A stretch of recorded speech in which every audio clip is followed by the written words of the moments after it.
The girl stood alone against the stars. 15 years old, skin the pale blue of a winter dawn, eyes warm and brown like Arizona earth. Behind her stretched the only home she had ever known, a small moon orbiting a dying sun at the edge of mapped space. Before her hung 10,000 warships, their hulls gleaming with the cold light of weapons charged and ready. She should not have existed. By the ancient laws of the Kelvari Empire, she was an abomination, a corruption of 50,000 years of genetic purity. By the shattered remnants of Earth's legal codes, she was the enemy born of the species that had reduced humanity to scattered colonies and desperate survivors. Yet there she stood, neither Kelvari nor human, belonging to both and neither, and the entire galaxy held its breath. This is the story of her parents, of forbidden love born in the ashes of war, of a child who should never have drawn breath, and of how one aging soldier from the Arizona desert changed the fate of two species forever. 7 years earlier, the universe had been simpler. There were enemies to fight, causes worth dying for, and the clear certainty that some lines could never be crossed. 7 years earlier, Colonel Marcus Kane still believed he knew what war meant. The Mojave Desert had always been a place of endings. Ancient lake beds turned to cracked Earth civilizations buried beneath shifting sands, dreams drying up under a sun that showed no mercy. Edwards Air Force Base had stood sentinel over this wasteland for 2 centuries, watching humanity reach for the stars and finally grasp them. Now it would witness something else entirely. Marcus stood in the command bunker 40 feet below the desert floor, watching holographic displays paint the sky in shades of red and gold. Sunset had come early today.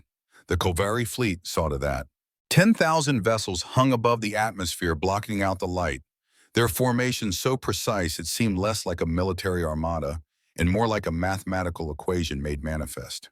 Each ship knew its place, each weapon locked onto its designated target.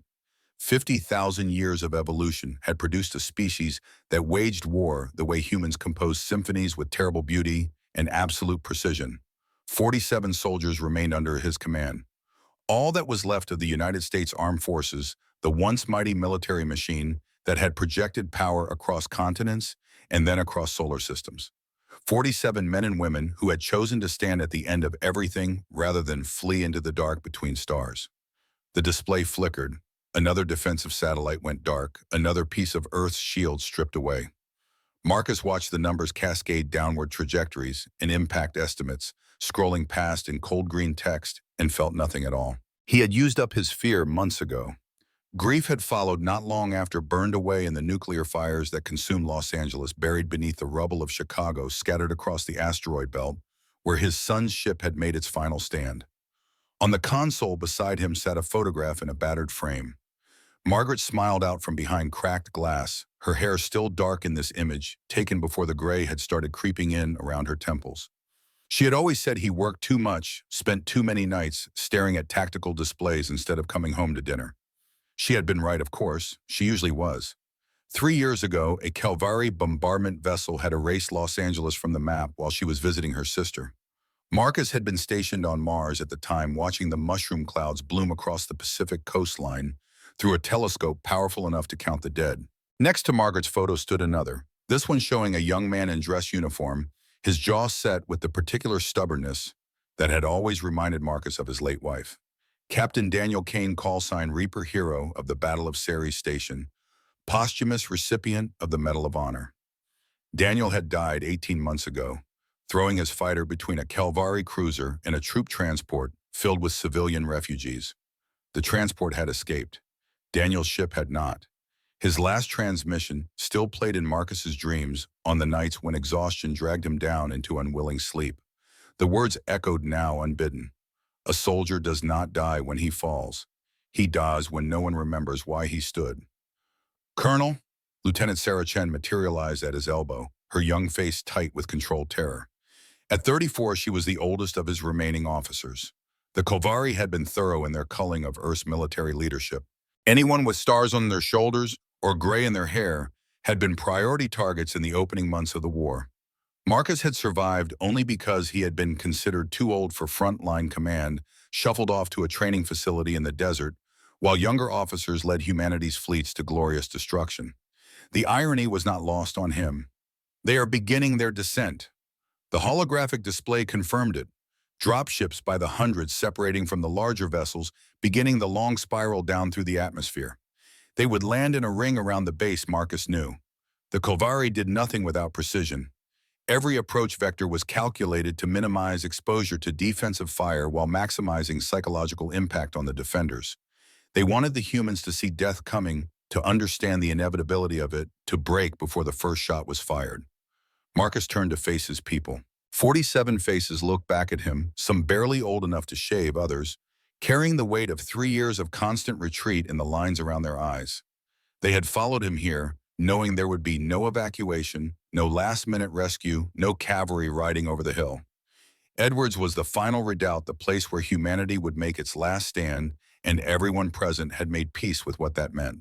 He should say something inspiring. That was what commanders did in moments like this.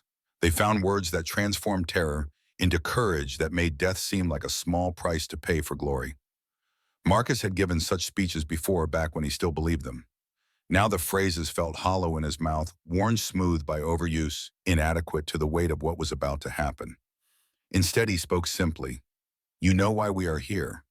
You know what we face. I will not pretend we can win this fight, but I will promise you this. Whatever comes through those doors will know they were in a battle. They will remember us. And somewhere out there, someone will tell stories about the 47 who refused to kneel. That has to be enough. It is all we have left to give. No one cheered. No one needed to. They simply turned back to their stations and began the final preparations, each soldier finding their own quiet way to say goodbye to a universe that had already moved on without them. The next 3 hours blurred together in a chaos of fire and blood and thunder. Marcus had studied Kovari tactics for decades, had run thousands of simulations, had fought them across 3 planets and 2 moons. None of it prepared him for the reality of facing their ground forces in open combat. They came in waves 8 feet tall and encased in silver armor that seemed to drink the light. Their weapons fired beams of concentrated energy that turned human flesh to ash and melted through reinforced concrete like acid through paper. They moved with a fluidity that defied their size, each motion economical and precise, wasting nothing. And their eyes glowed in the darkness of the bunker, cold blue stars that showed no mercy and expected none in return. Marcus fought beside his soldiers in the narrow corridors, using the base's architecture to neutralize the Calvari's advantages in size and firepower. Every junction became a killing ground, every doorway a last stand. He watched Sarah take down 3 of the aliens with nothing but a combat knife and desperate courage, exploiting the gaps in their armor with a precision born of months of study.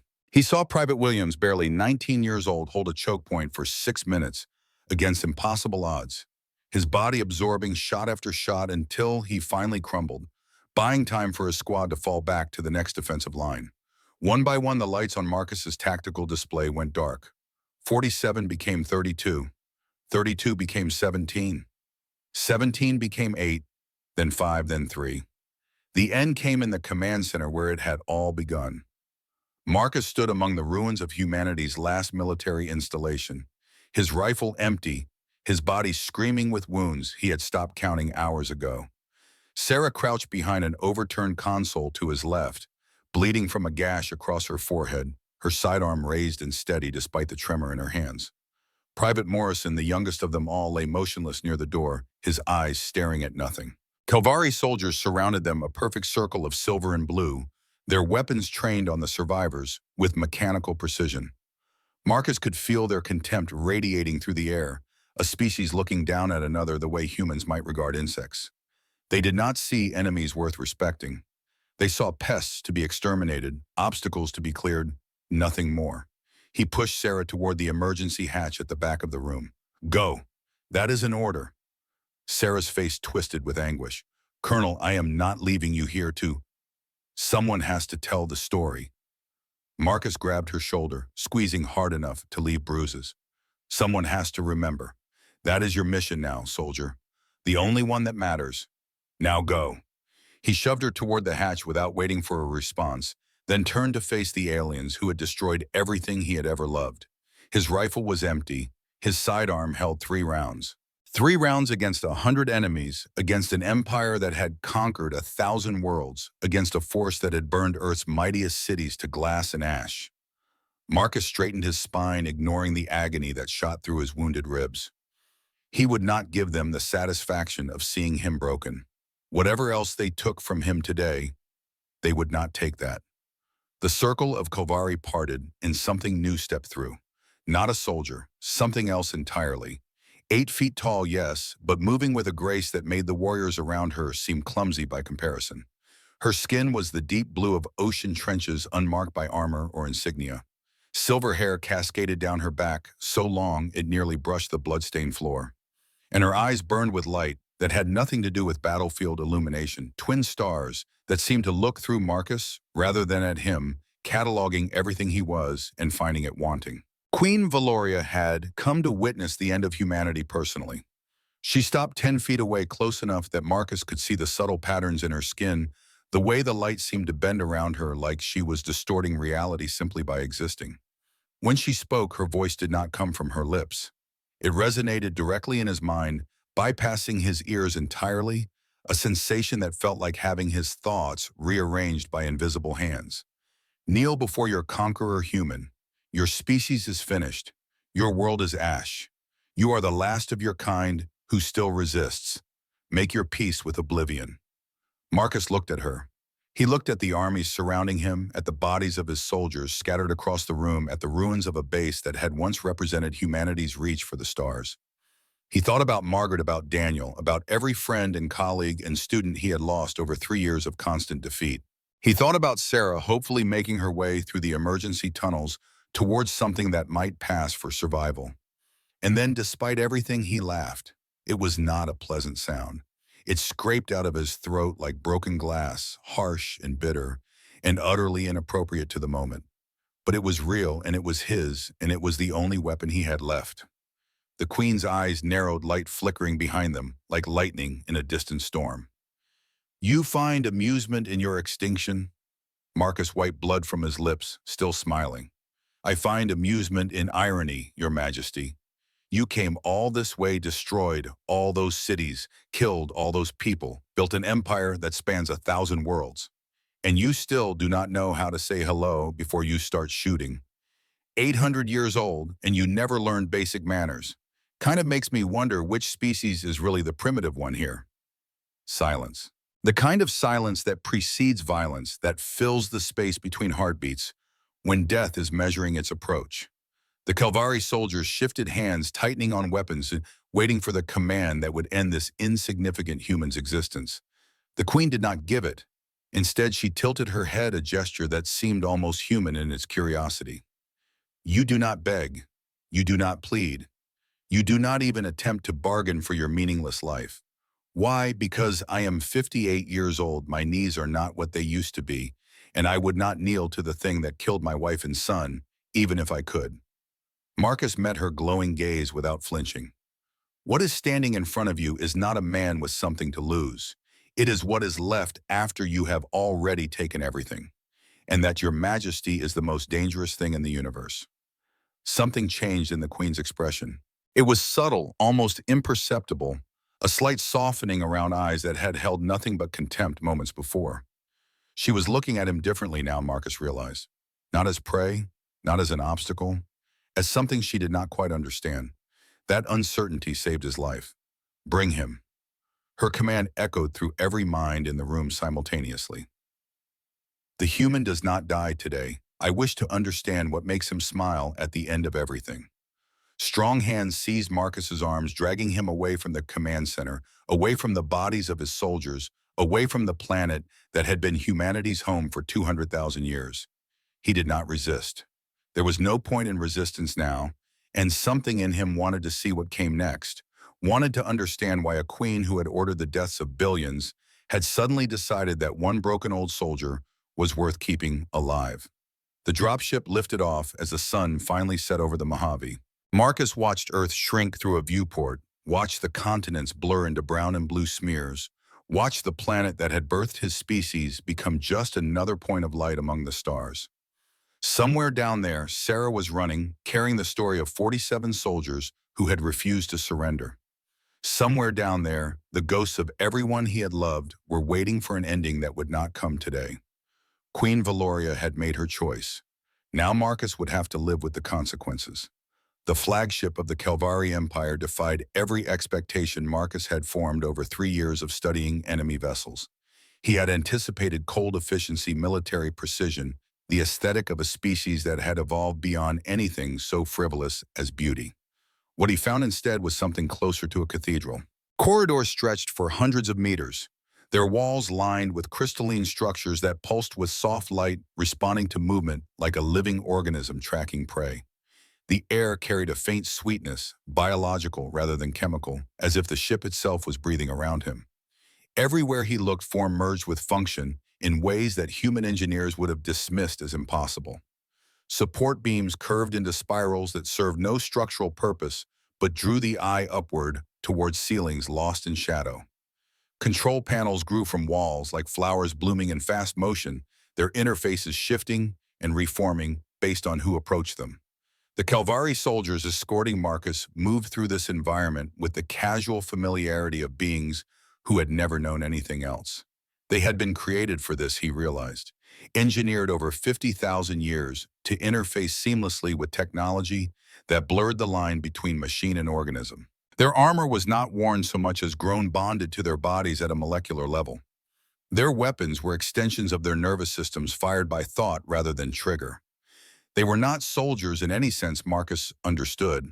They were instruments perfectly tuned to the symphony of violence their species had been playing since before humanity discovered fire. He counted steps as they walked, memorizing distances and landmarks despite knowing the information was useless. 32 paces to the first intersection. 4 guards at each corner positioned to create overlapping fields of fire. Weapons were energy-based, requiring approximately 3 seconds to cycle between shots based on the patterns he had observed during the battle. The ceiling was 12 feet high, low enough that the Calvari had to duck slightly at certain points, which meant the ship was designed for their average height of 8 feet rather than their warriors' maximum of nearly 9. Details, numbers. The habit of a lifetime still operating even when there was nothing left to operate for. The Queen's throne room occupied the heart of the flagship, a vast chamber that managed to feel both impossibly ancient and terrifyingly modern. The walls curved inward as they rose, forming a dome that displayed not the interior of the ship, but the stars themselves, a perfect projection of the space surrounding them. Earth hung at the center of this false sky, still beautiful, despite everything that had been done to it, a blue marble suspended in darkness. Valoria waited on a throne that seemed to have grown from the floor itself, its surface covered in the same crystalline material that lined the corridors.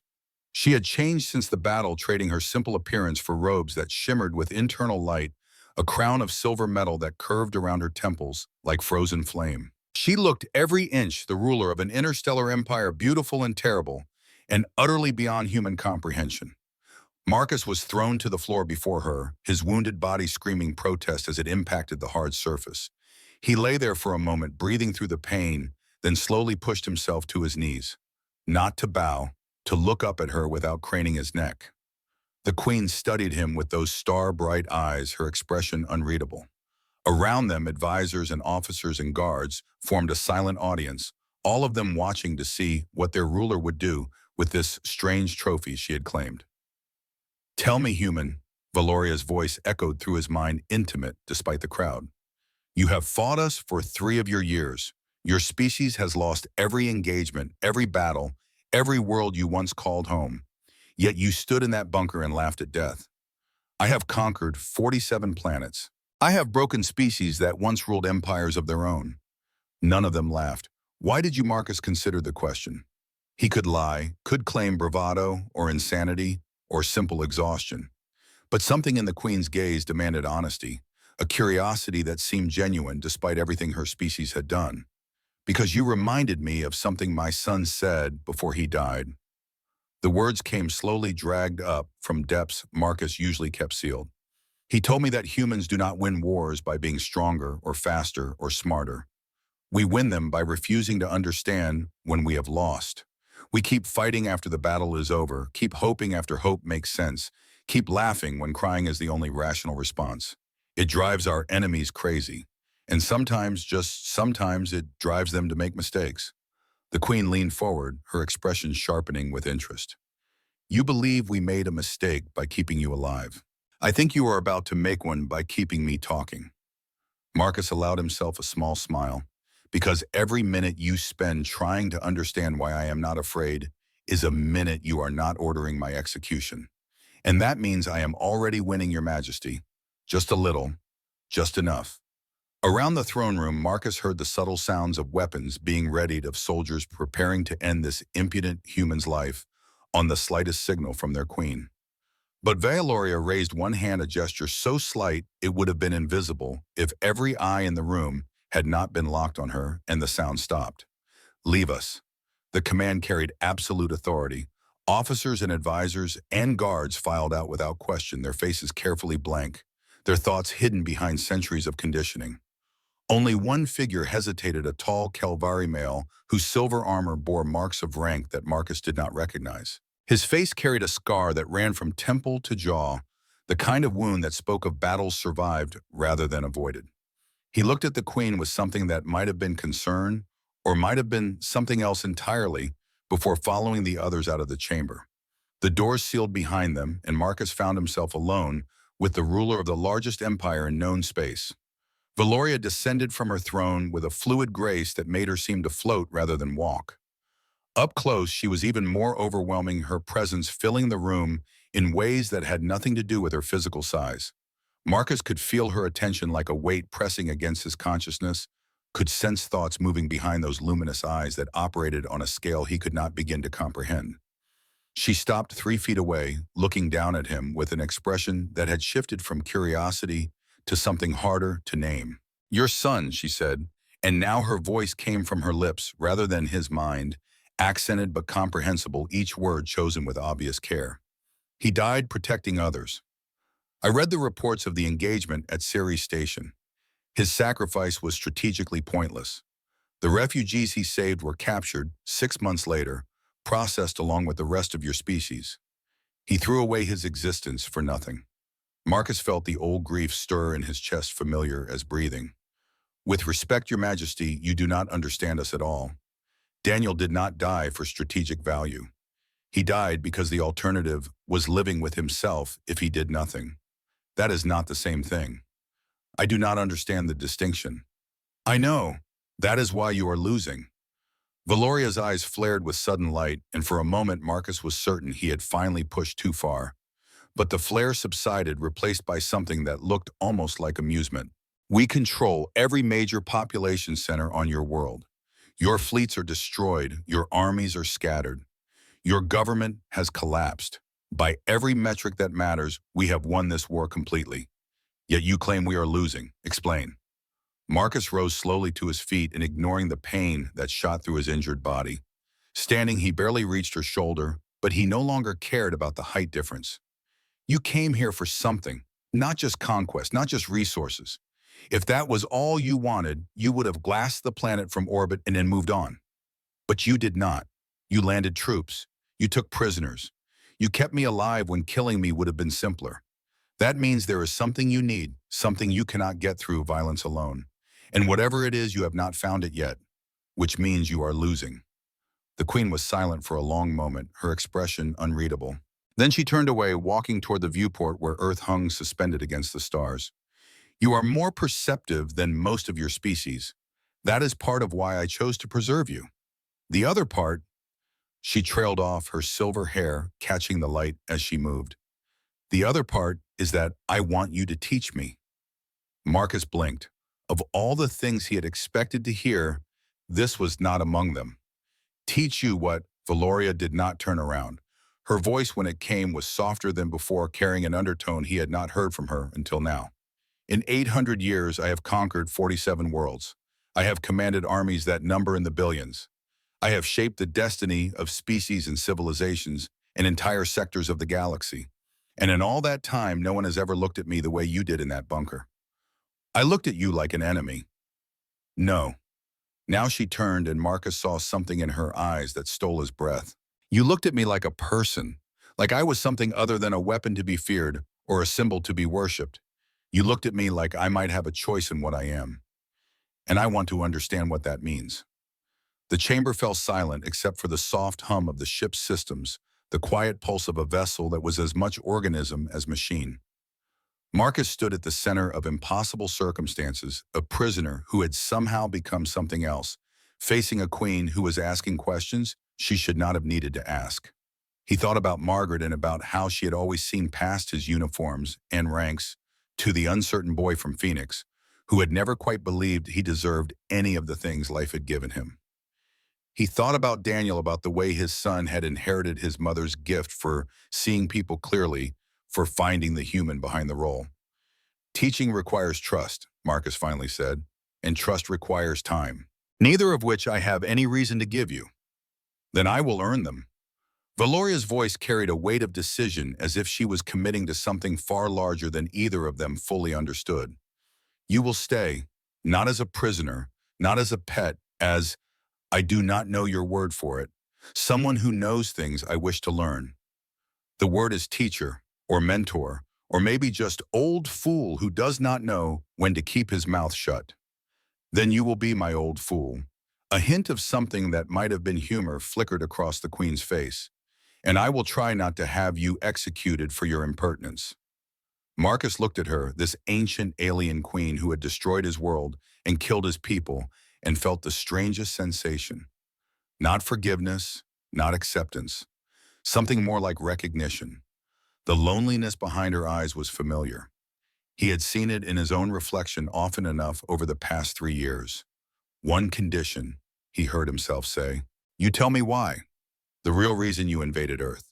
The real reason you are keeping me alive. The real reason a queen with an empire at her feet and asking an old soldier to teach her about looking at people like they matter. I want the truth, Your Majesty. All of it. Valoria was silent for so long that Marcus began to wonder if he had finally overstepped. Then she nodded, a single small motion that somehow felt like an earthquake. Come with me. There is something I need to show you. She led him through corridors that grew increasingly empty as they moved deeper into the ship, past sections that bore no signs of habitation, no marks of use. The air grew cooler, the lighting dimmer, until they reached a door that looked older than anything else Marcus had seen aboard its surface, covered in symbols that pulsed with faint bioluminescence. The door opened at Valoria's approach, revealing a chamber that made Marcus stop in his tracks. It was a garden.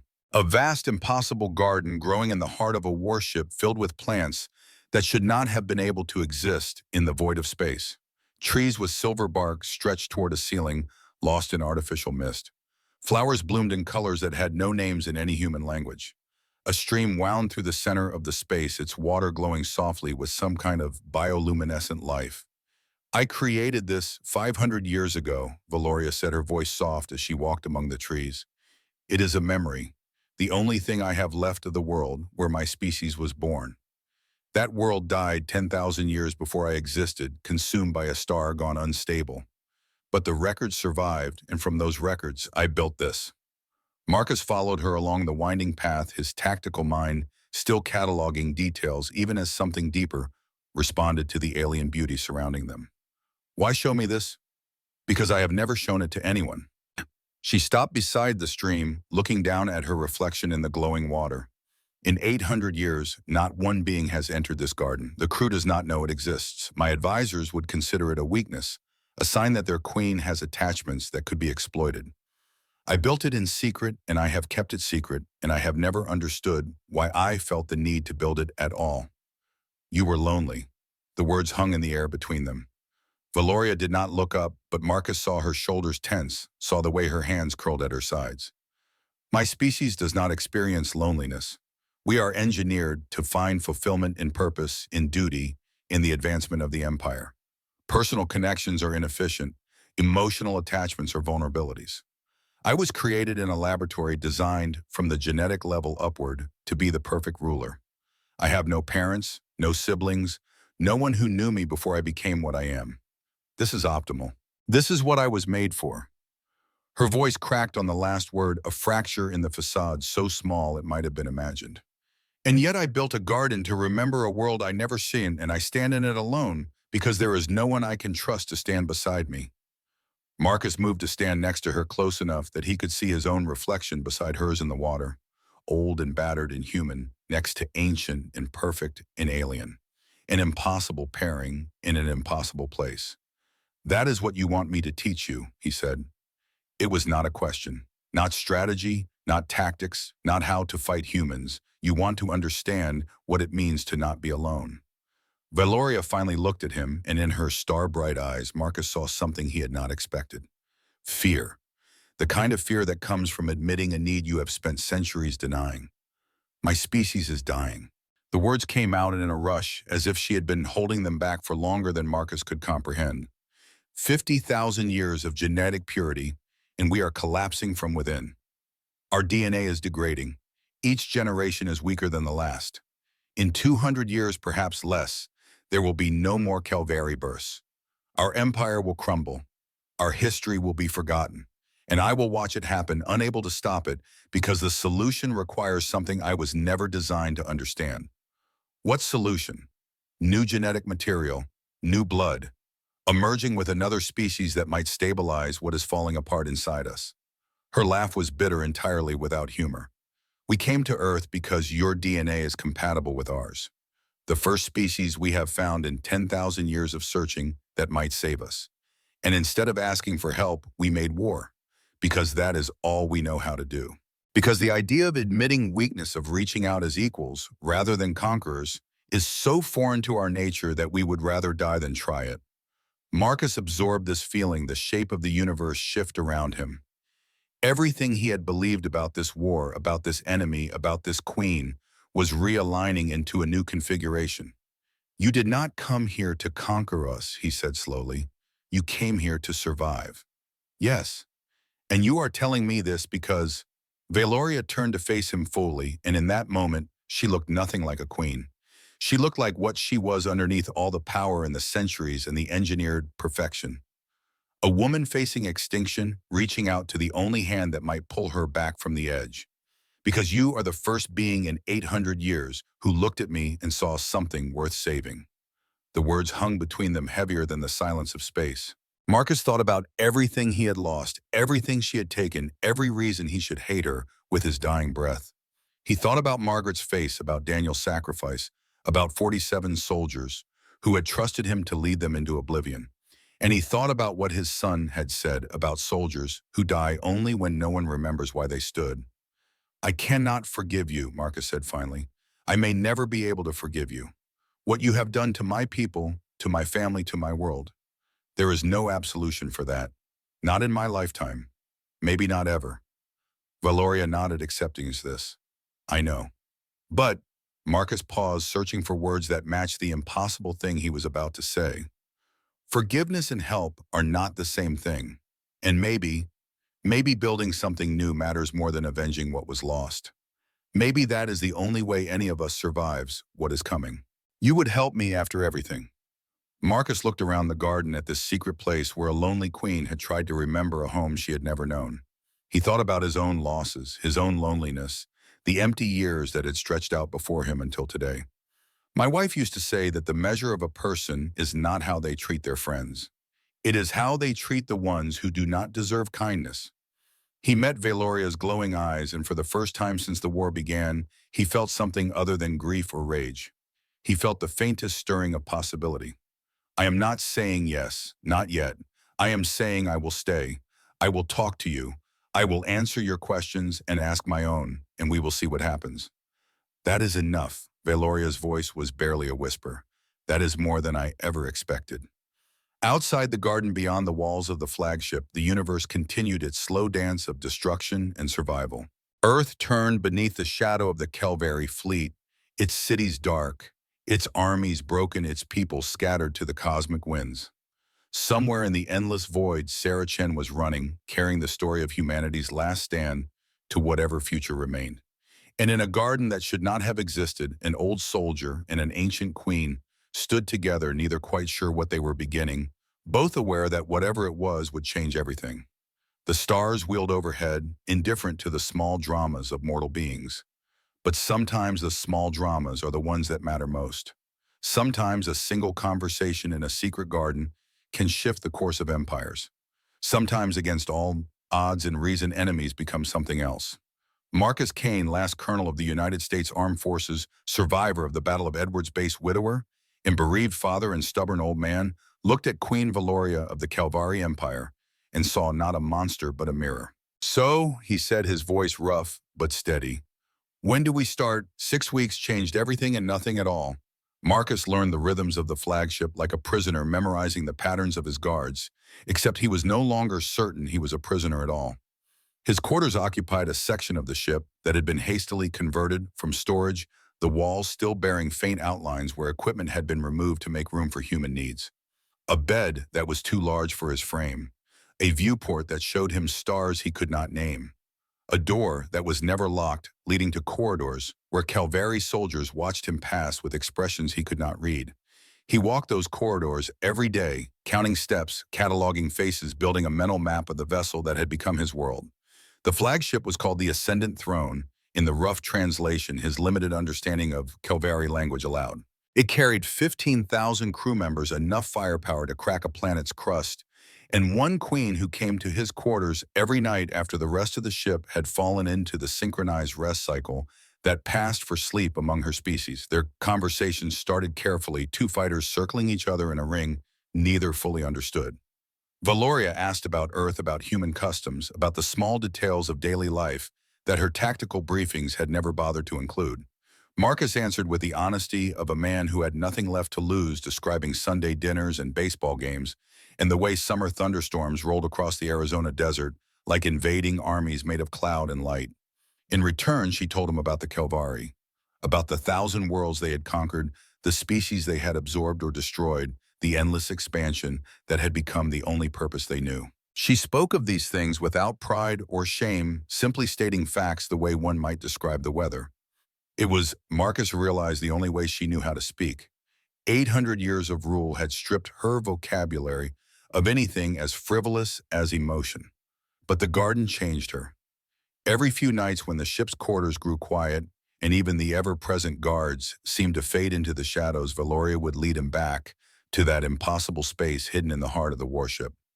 Among the silver trees and luminescent flowers, she became something other than a queen. Her voice softened. Her posture relaxed. She asked questions that had nothing to do with strategy or conquest. Why do humans sing? The question came on the third week as they sat beside the glowing stream. I have studied your species for 2 centuries. I understand your technology, your military structure, your political systems, but I have never understood why you make music. Marcus considered the question, turning it over in his mind like a stone pulled from a riverbed. Because sometimes words are not enough. Sometimes there are feelings too big to fit into sentences, and the only way to express them is through melody and rhythm. Music is how we share the parts of ourselves that we cannot explain. That seems inefficient. It is. That is the point. Not everything valuable is efficient. Some things matter precisely because they waste time, because they exist for no reason except to make us feel less alone in the universe. Valoria was quiet for a long moment, her eyes fixed on the stream. I have never heard music. Not truly. The Calvari have ceremonial compositions, mathematical arrangements of sound designed to reinforce loyalty and purpose. But what you describe sounds different. It is. Marcus thought about Margaret, about the way she used to hum while cooking, about the old country songs Daniel had inherited from his grandfather, along with a battered guitar that was probably ash now. Would you like me to show you? You can produce music. Not well, but I can try. He sang for her that night an old Johnny Cash song. His father had loved his voice, rough and untrained, but carrying the weight of genuine feeling. Valoria listened without moving, her luminescent eyes fixed on his face, and when he finished, she did not speak for nearly a minute. That was inefficient, she finally said, and beautiful. I did not know those two things could coexist. They usually do. The best things in life are almost always inefficient. Something shifted in her expression, a crack in the ancient mask she wore. Teach me another. And so the nights became music lessons, Marcus dredging up half-remembered songs from a childhood that felt like it belonged to someone else, Valoria, listening with an intensity that made him feel like the most important person in the universe. She never tried to sing herself. Her voice was not built for it. She explained the Calvary vocal apparatus designed for precision communication rather than artistic expression.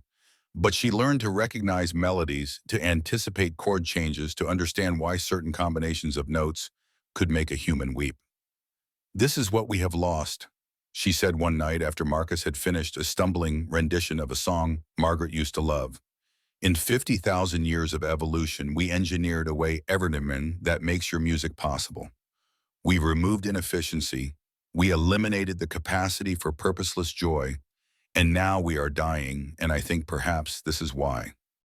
Marcus looked at her, this ancient alien queen sitting in her secret garden, with tears she did not know how to shed gathering behind her eyes.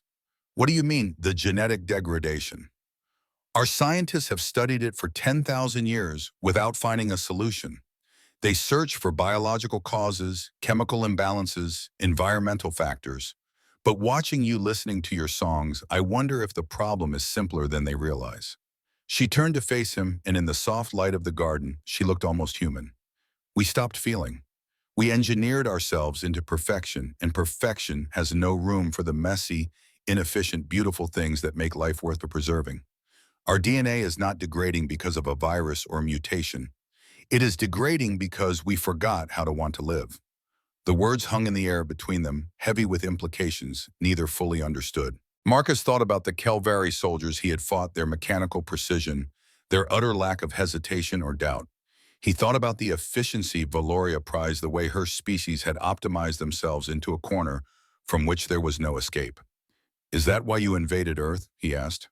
"Not just for genetic material, but for this, for whatever it is that makes us sing and laugh and do foolish things for no reason?" "I think so. I did not understand it when the war began. I believed we simply needed compatible DNA to stabilize our genome. But the more I learn about your species, the more I suspect that what we truly need cannot be extracted in a laboratory." She reached out, her blue fingers hovering just above his weathered hand. "It must be given, freely, by someone who chooses to share it." Marcus felt the weight of the moment pressing down on him. This was the crossroads he had been approaching for weeks, the decision that would define whatever remained of his life. He could refuse. He could cling to his grief and his rage and his loyalty to a species that was already broken beyond repair. No one would blame him. No one would even know. But Daniel's voice echoed in his memory, speaking words about soldiers and standing and being remembered. And Margaret's face floated before his eyes, gentle, and knowing the way she had looked at him on their wedding day, when she promised to love him not for who he was, but for who he might become. He turned his hand over, letting Valoria's fingers settle against his palm. Her skin was cool, smooth, utterly unlike human flesh.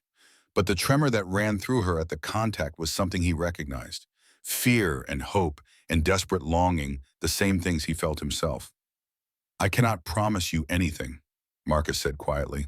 "I am old and broken, and I have lost everything that once gave my life meaning. But I can promise to try, to teach you what I know about being human, to help you find whatever it is you are looking for." He squeezed her hand gently. "And maybe if we are very lucky, we can both learn something worth saving." Valoria's eyes shone with light that had nothing to do with her alien biology. "That is more than I deserve. Probably, but I have never been very good at giving people what they deserve. Ask anyone who ever served under me. I always expected more from them than they thought they had to give. And they always surprised me. You think I can surprise you?" Marcus smiled, the expression feeling strange on a face that had forgotten how to wear it. "Your Majesty, you have been surprising me since the moment you decided not to kill me. I see no reason for that to stop now." The garden rustled around them, alien plants swaying in a breeze that should not have existed inside a spacecraft. Above them, the artificial sky showed stars that were real light, that had traveled millions of years to reach this impossible place. And in that moment, surrounded by engineered beauty and genuine feeling, two enemies began to become something else. They did not know what to call it yet. The word would come later, along with the consequences neither could imagine. For now, it was enough to sit together in the silence, hands touching hearts, beating in rhythms that should have been incompatible, building the first fragile bridge between worlds.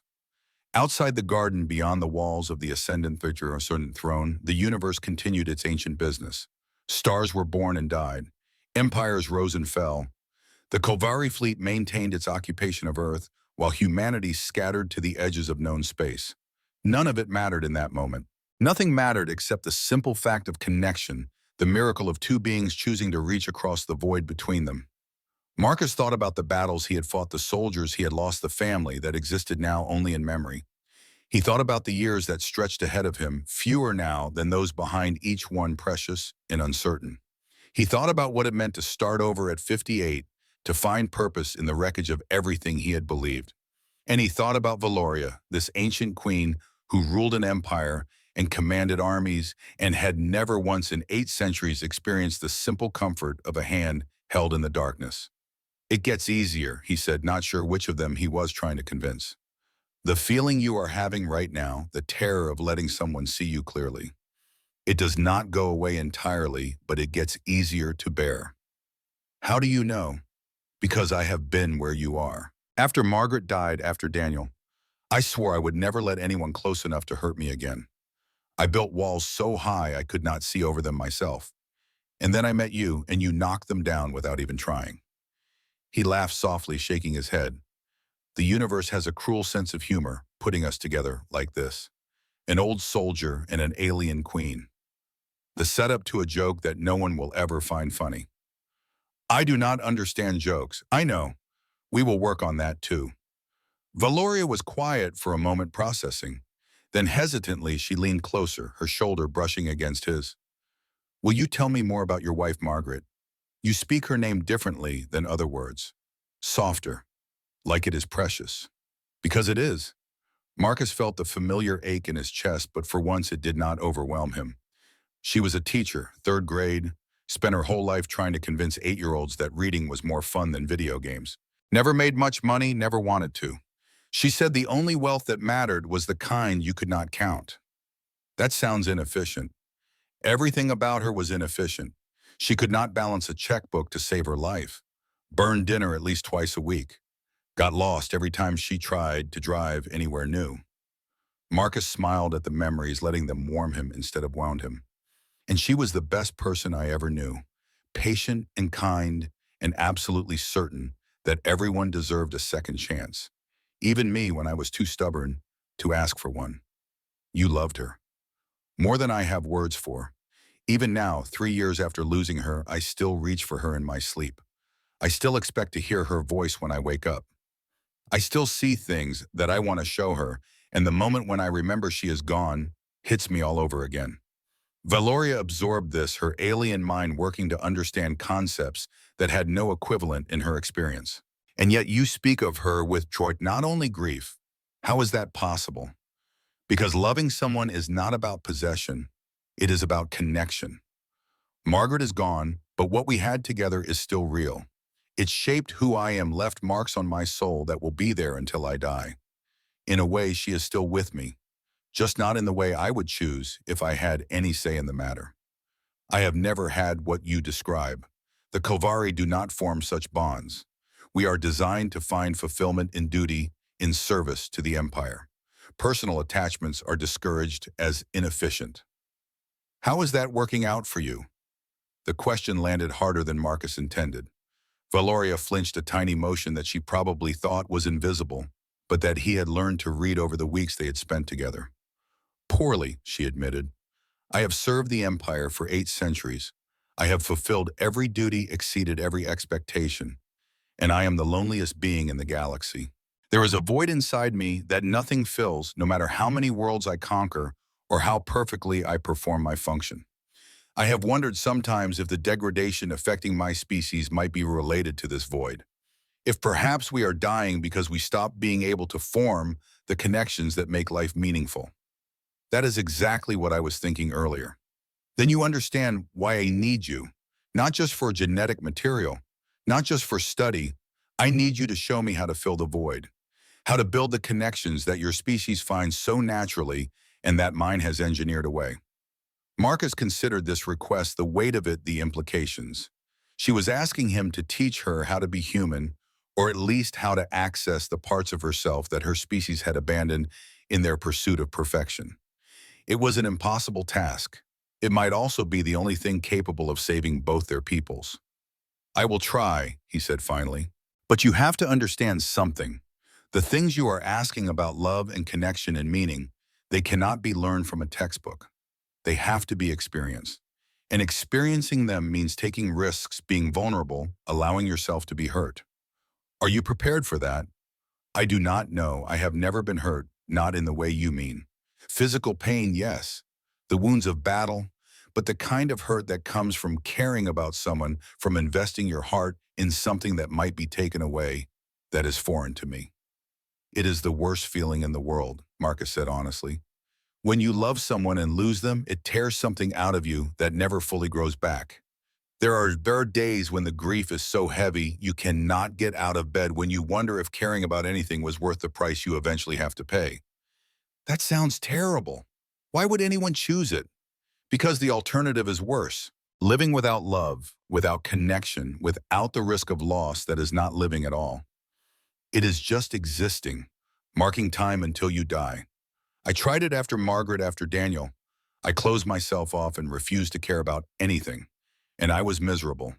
I was a ghost walking around in a body waiting for the universe to finish what the Calvary started. What changed? Marcus laughed, the sound surprising him. You did, Your Majesty. You came along with your questions and your curiosity and your desperate loneliness that mirrors my own. You reminded me that there are still things worth caring about, even when caring might destroy you. Valoria's hand tightened around his, her grip stronger than any human's, but infinitely gentle. I do not want to destroy you. I know, and I do not want to destroy you either. That is the start of something, at least. Two people who would rather build than break. In a universe full of destruction that counts for more than you might think. They sat in silence for a while after that, the garden rustling around them, the artificial stars wheeling overhead in their endless dance. Marcus felt the exhaustion of the past weeks settling into his bones, the accumulated weight of loss and discovery, and the constant tension of living among enemies who might at any moment become something else. But beneath the exhaustion, there was also hope. A fragile thing easily crushed, but real nonetheless. Hope that this impossible situation might somehow lead to something worth having. Hope that the connection growing between them might be the seed of something larger, something that could save both their peoples from the darkness closing in around them. I should return to my duties, Valoria finally said, though she made no move to stand. The council expects reports. The fleet requires direction. An empire does not rule itself. No, I suppose it does not. But I will come back, tomorrow night and the night after that, for as long as you are willing to teach me. I will be here, not like I have anywhere else to be.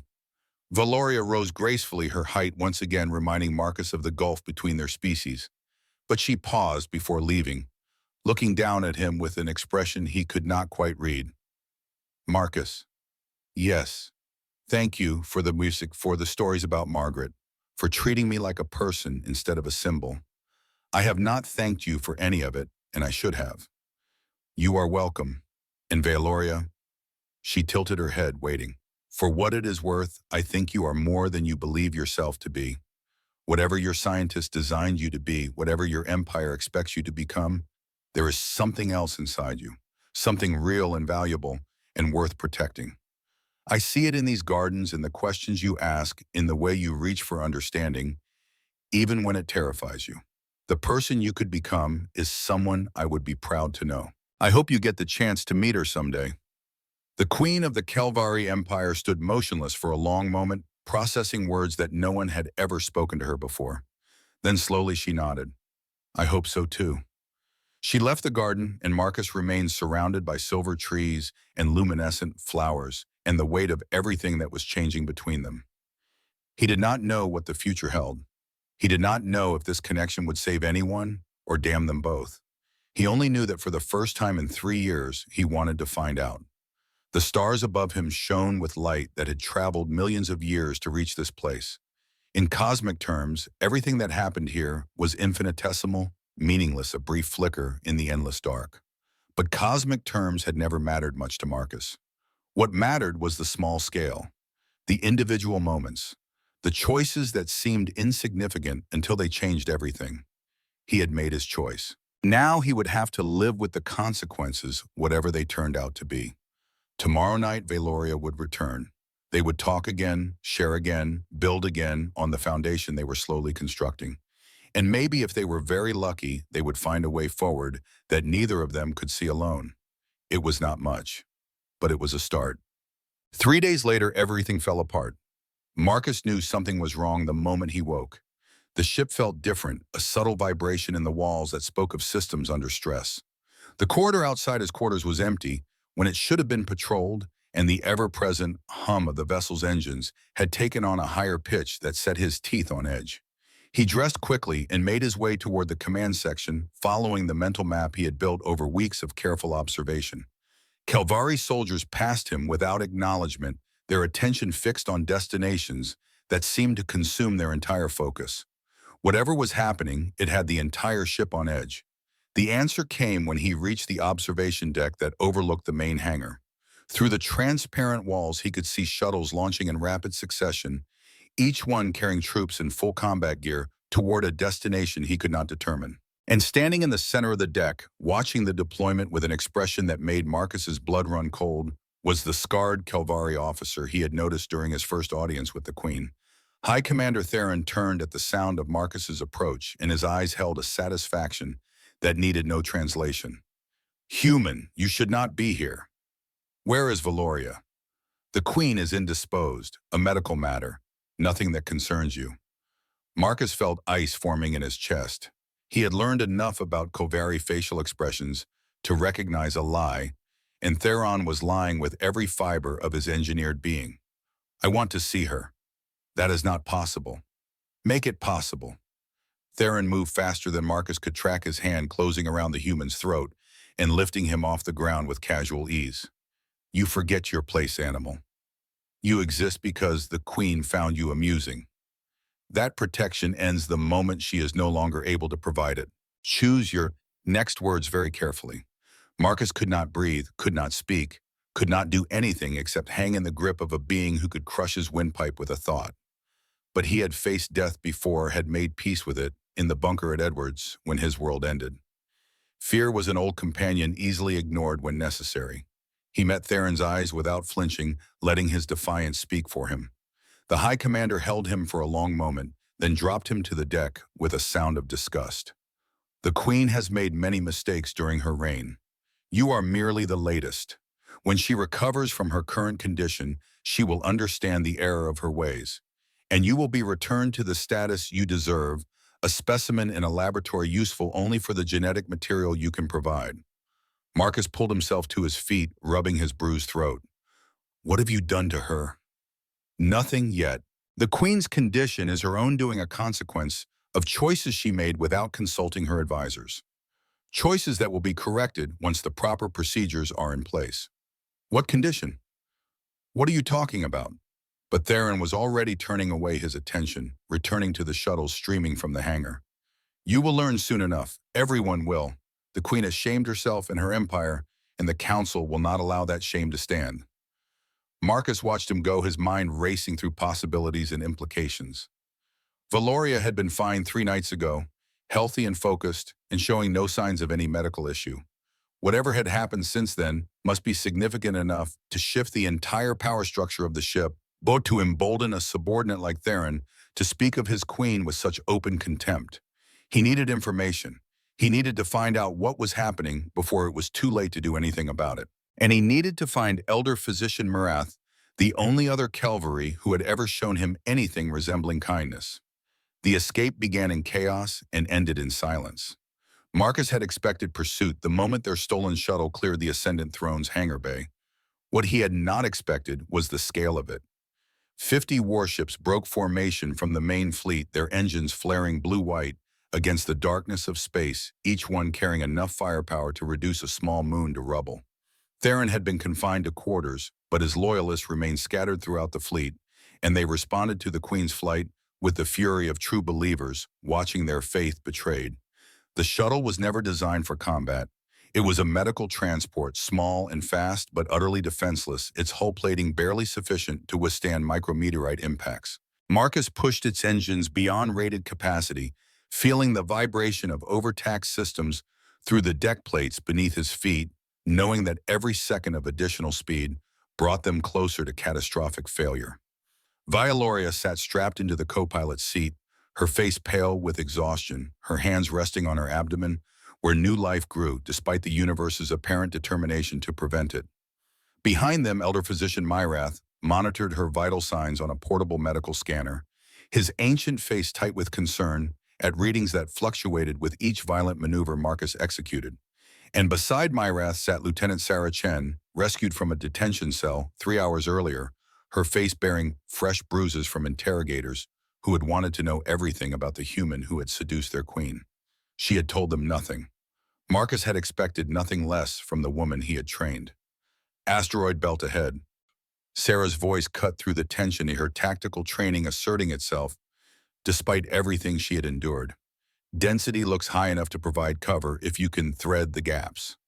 Threading gaps in an asteroid belt with 50 warships on our tail. Marcus allowed himself a grim smile. Just like the simulations at Edwards, except the simulations never tried to kill me when I failed. You never failed a simulation in your life, Colonel. There is a first time for everything. He plunged the shuttle into the belt without slowing, trusting reflexes honed over 3 decades of combat flying to find paths through the tumbling rocks that logic insisted did not exist. Behind them, the pursuing warships hesitated at the belt's edge, their commanders calculating risks that Marcus had already decided to ignore. Some followed. Most held back, unwilling to sacrifice their vessels in terrain that favored the smaller craft. A chunk of iron the size of a house spun past the viewport close enough that Marcus could see the pockmarks left by ancient collisions. Another clipped their port engine housing, sending alarms shrieking through the cabin before Myrath silenced them with a gesture that spoke of long familiarity with Calvary technology. The shuttle shuddered, lurched, and kept flying. Hyperspace window in 30 seconds. Sarah had taken over navigation, her fingers dancing across controls designed for hands larger than hers. I have locked in the coordinates Valoria provided. Wherever we are going, it is far enough that they will not find us easily. They will find us eventually. Valoria's voice was barely a whisper, drained by the effort of the past hours. Theron will not stop. He cannot stop. Everything he has believed for 400 years depends on destroying what we have created. Then we will be ready when he comes. Marcus watched the hyperspace countdown tick toward 0. But first we survive. First we get you somewhere safe. First we give our daughter a chance to be born. The window opened a tear in the fabric of space that blazed with colors human eyes were never meant to perceive. Marcus aimed the damaged shuttle at its heart and pushed the throttle forward. Behind them, the pursuing warships fired a final desperate volley. Ahead of them, the universe folded in on itself, and then there was only light and silence and the endless journey between stars. The moon had no name. It existed in no database, appeared on no chart, held nothing of value to any civilization that might have stumbled across it in the vastness of space. Valoria had discovered it 3 centuries earlier. During a solo expedition, she had never reported to anyone a moment of rebellion against the endless demands of her crown. She had marked its location in her personal files and then forgotten about it, a secret retreat she had never expected to need. Now it would become a home. The shuttle descended through atmosphere that smelled of growing things of water and soil and the complex chemistry of a living world. Forests covered the lowlands, their canopy a shade of green that was almost Earth-like, close enough to trigger memories Marcus had thought buried beyond recovery.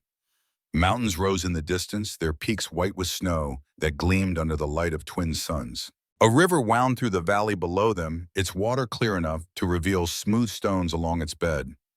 There, Valoria pointed toward a clearing near the river's edge, a natural meadow surrounded by trees that would provide shelter from orbital observation. That is where I landed when I found this place. The soil is good. The water is clean. We can build something here. They landed as the twin suns began their descent toward the horizon, painting the sky in shades of orange and purple that no human artist had ever captured. Marcus helped Valoria from the shuttle, supporting her weight as she took her first steps on the world that would shelter their child. Behind them, Sarah and Myrath began unloading supplies, working with the efficiency of people who understood that survival depended on preparation. The first night they slept in the shuttle, crowded together in spaces designed for medical emergencies rather than habitation. The second night, Marcus had erected a basic shelter using materials salvaged from the shuttle's hull and trees felled with tools Myrath had thought to bring. By the end of the first week, they had something that could reasonably be called a home. Months passed.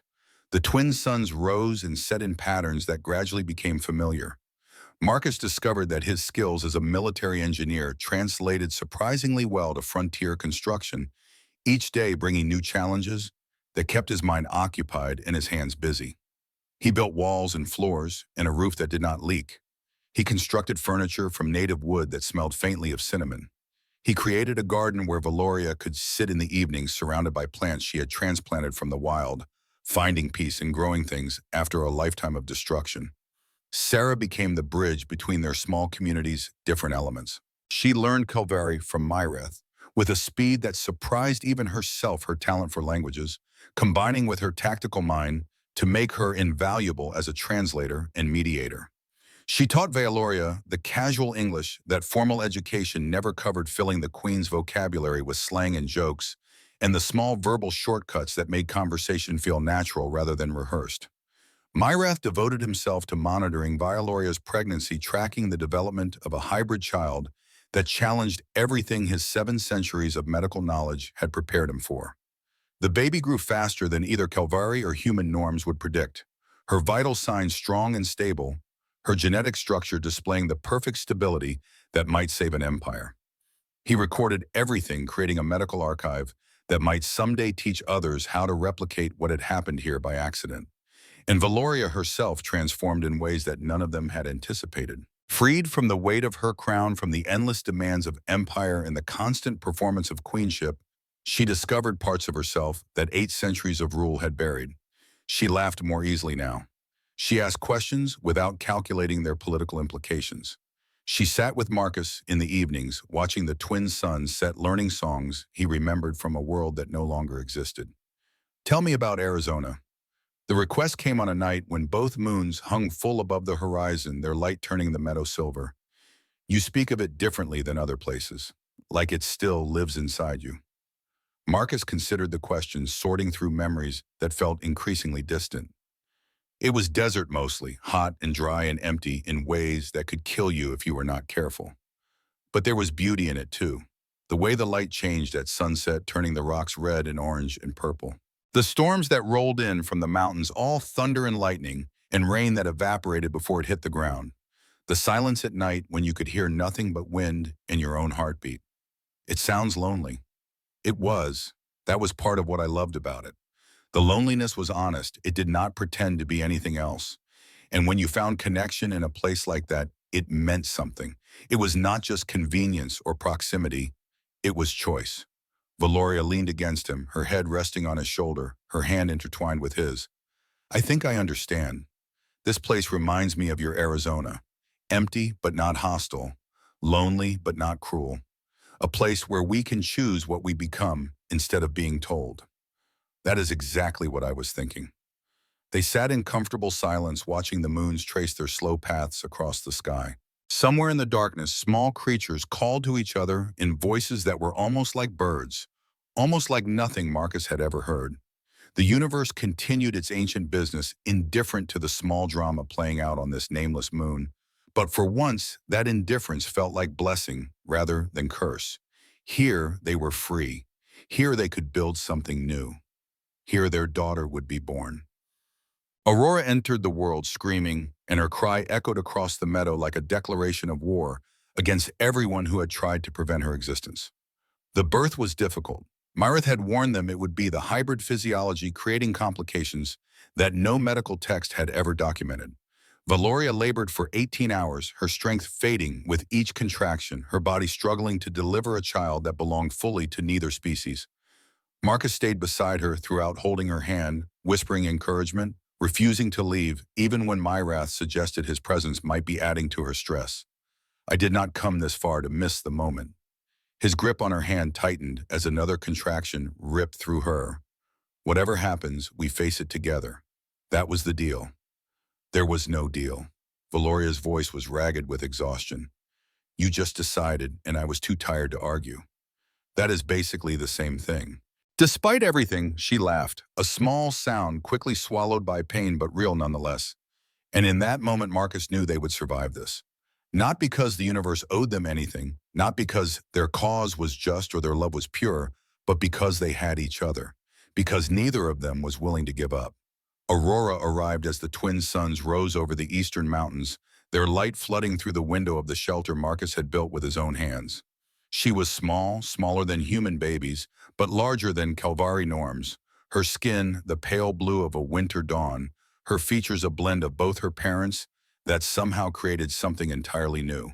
She had her mother's elegant bone structure and her father's stubborn chin.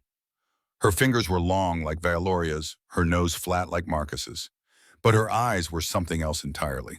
When Aurora opened them for the first time, they blazed with golden light that had nothing to do with either species that had created her. Not the blue luminescence of the Calvari, not the simple brown of human irises. Gold like sunrise, gold like fire gold, like something that had never existed before in the long history of either civilization. Myrath dropped his medical scanner, his ancient face slack with shock. That is not possible. The genetic analysis never suggested anything like this. She should not be able to. She should not exist at all. Valoria cradled her daughter against her chest, tears streaming down her face for only the second time in 8 centuries. But she does, and she is perfect. Our perfect, impossible girl. Marcus reached out one weathered finger, tracing the curve of his daughter's cheek. She turned toward his touch, her golden eyes finding his face and holding it with an intensity that seemed impossible for a newborn. He felt something then, a connection that went beyond the physical, as if his daughter was reaching into his heart and introducing herself. Aurora, the name came to him without thought, rising from memories of his own father, pointing out constellations on clear desert nights. We should call her Aurora, after the light that comes before dawn. Valoria tested the word, feeling its shape in her mouth. Aurora, yes, that is who she is. The light that comes before everything changes. Outside, the twin suns climbed higher, flooding the world with warmth. Inside, a family that should not have existed held each other close and marveled at the miracle they had somehow created. The universe had done its best to prevent this moment. It had failed. 5 years passed like water through fingers, each day precious precisely because none of them had expected to have so many. Aurora grew with impossible speed, her development outpacing both human and Calvari norms in ways that kept Myrath constantly revising his predictions. By 6 months, she was walking. By 1 year, she was speaking in complete sentences, switching between English and Calvari, with an ease that made Sarah's hard-won linguistic skills seem clumsy by comparison. By 3 years, she was asking questions that none of the adults could answer, her mind racing ahead of her teachers toward territories they had never mapped. But it was her other abilities that truly set her apart. The first manifestation came when she was 2, triggered by a nightmare that sent her screaming from sleep. Marcus rushed to comfort her and found every object in her room floating 3 feet off the ground, suspended by forces that defied everything physics claimed to know. The objects fell when Aurora calmed, and she had no memory of lifting them. But from that moment forward, they all knew she was something more than a simple hybrid. By 5, Aurora had learned to control the telekinesis, moving small objects with focused concentration that left her tired but triumphant. She could also sense emotions in ways that bordered on telepathy, reading the feelings of those around her with an accuracy that was sometimes uncomfortable. She knew when Marcus was sad before he did, appearing at his side with hugs and comfort whenever memories of Earth grew too heavy to bear alone. She knew when her mother was worried, offering reassurance with a maturity that seemed impossible for her age. I can feel them. Aurora tried to explain it once, sitting in her father's lap while the twin suns set behind the mountains. Everyone has colors inside them. Mama's are blue and silver like deep water. Yours are orange and red like the desert you talk about. Sarah's are green like the forest. And Grandfather Myrath's are gray, but with little spots of gold when he looks at his medical things. What about your colors, sweetheart? Aurora considered the question with the seriousness she brought to everything. I do not have colors. I have light. All the colors together making something new. She looked up at him with those golden eyes that still took his breath away. Is that strange? Everything about you is strange. Marcus kissed the top of her head. That is what makes you wonderful. The peace they had built on the nameless moon felt fragile but real, a bubble of safety in a universe that had shown them precious little kindness. Sarah had become Aurora's combat instructor, teaching the girl basic defensive techniques that she hoped would never be needed.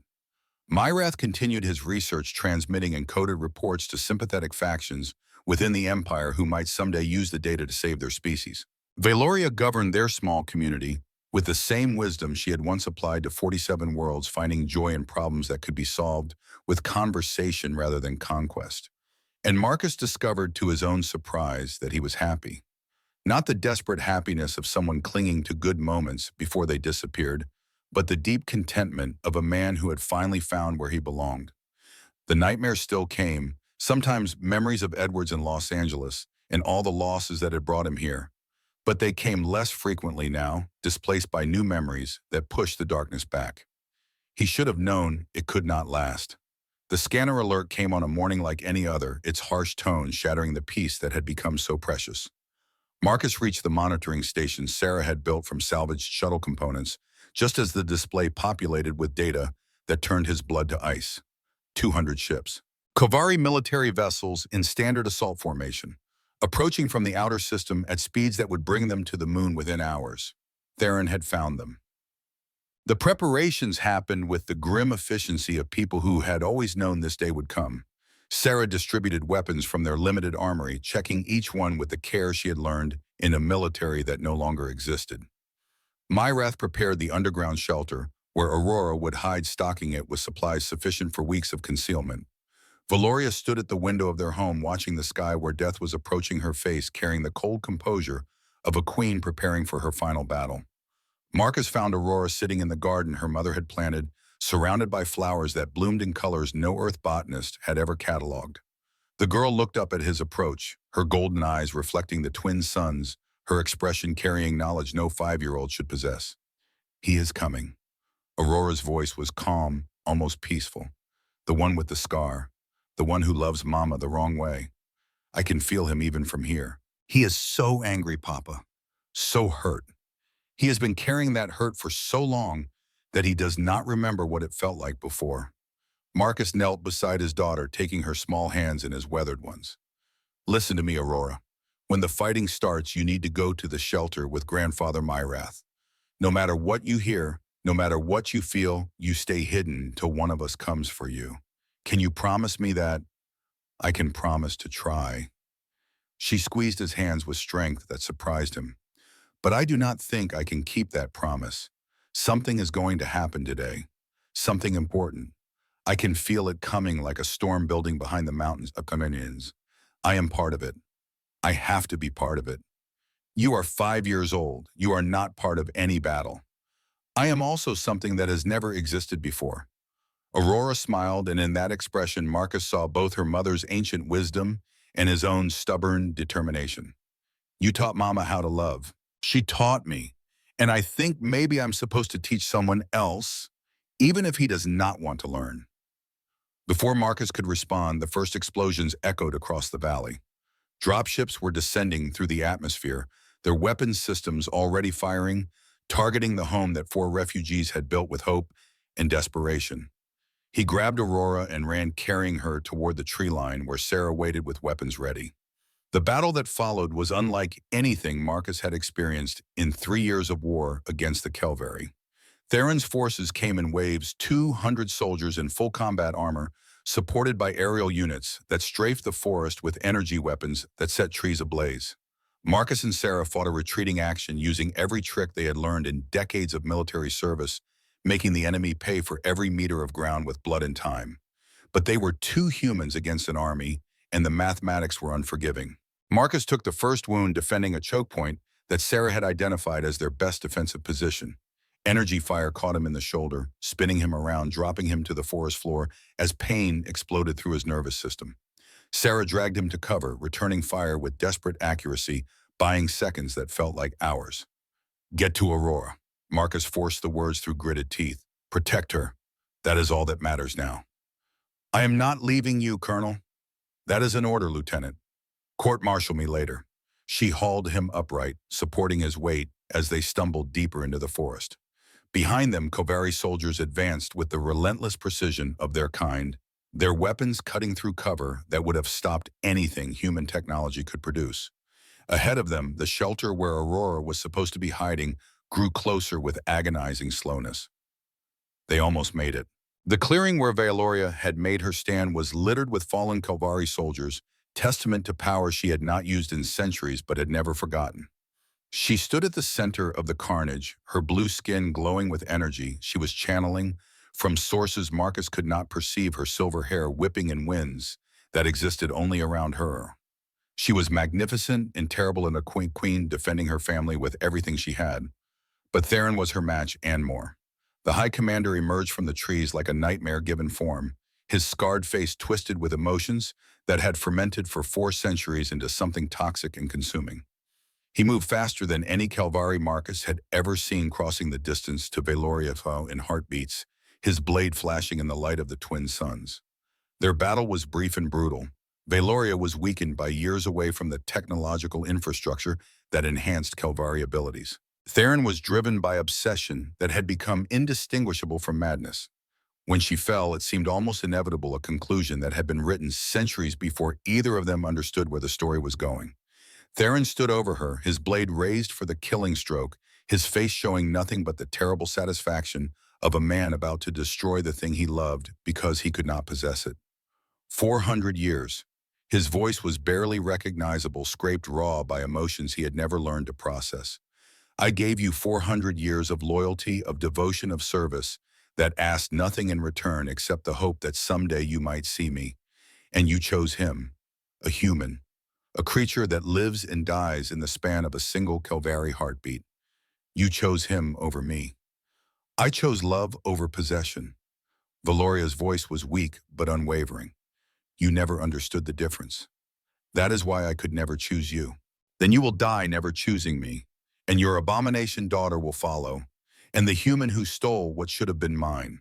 I will erase every trace of this corruption from existence, and the Empire will remember me as the one who preserved our purity when our queen lost her way. The blade began its descent, and then the world turned golden.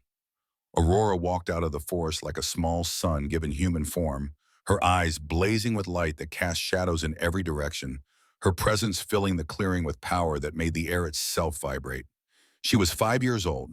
She was also something else entirely, something that had never existed before in the long history of the universe, and she had decided that she was done hiding. Stop!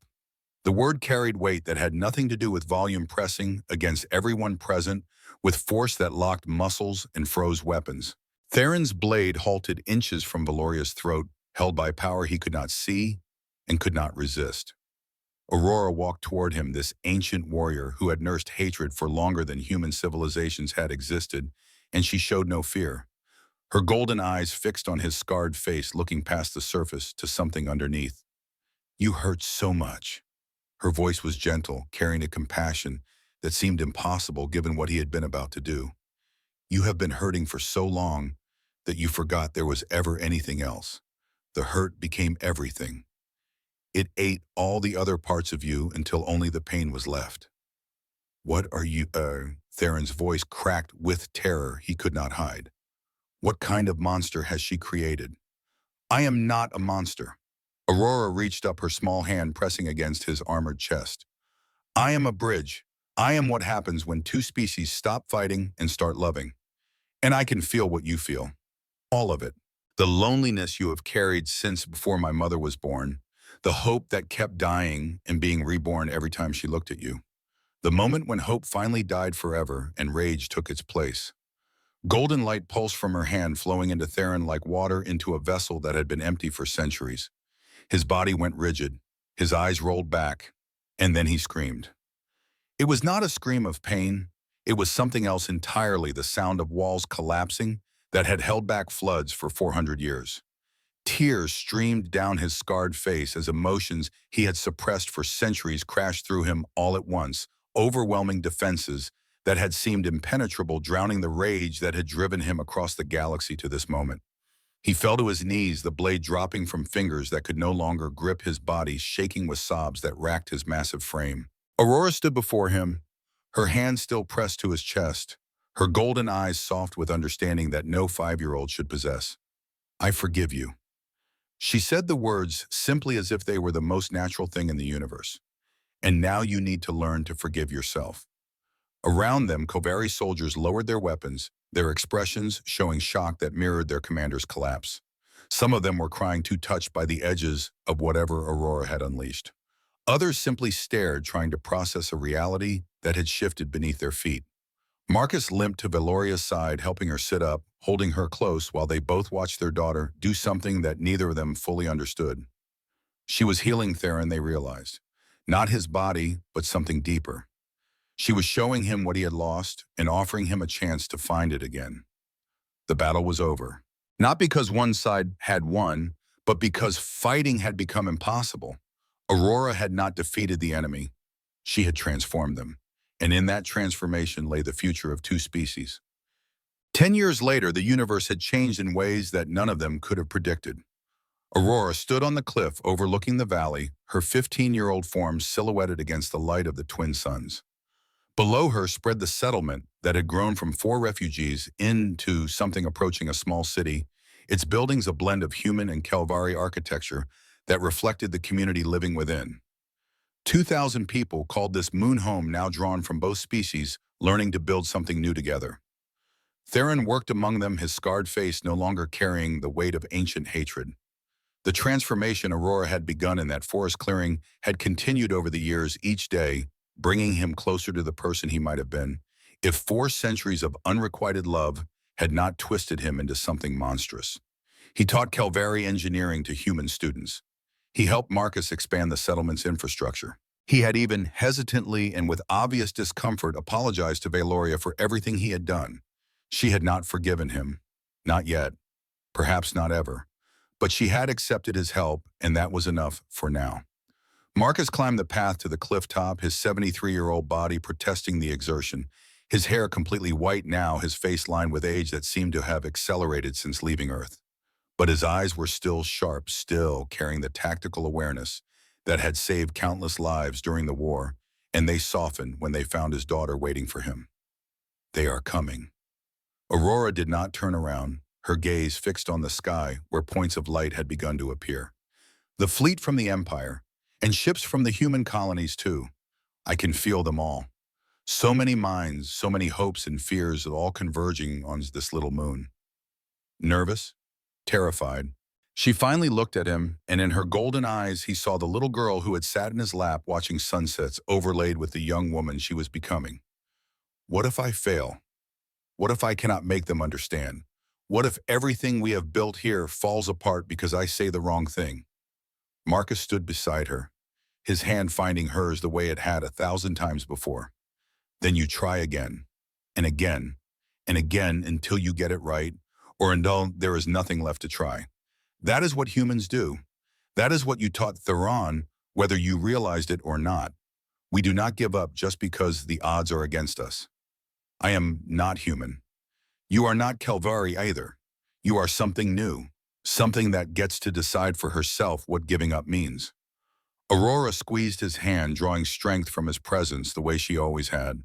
Behind them, Valoria was making her way up the path, moving more slowly than she once had, but still carrying herself with the dignity of a queen. Sarah followed, her hair showing gray, now her face carrying scars from battles fought and won. And Myrath, ancient beyond human comprehension, climbed with the patience of someone who had learned that destinations mattered less than journeys.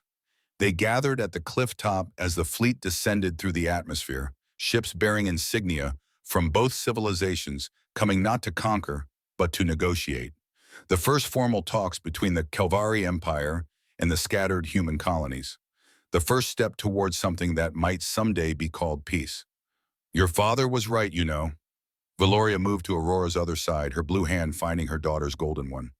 When he stood in my throne room and told me that humans win by refusing to understand when they have lost.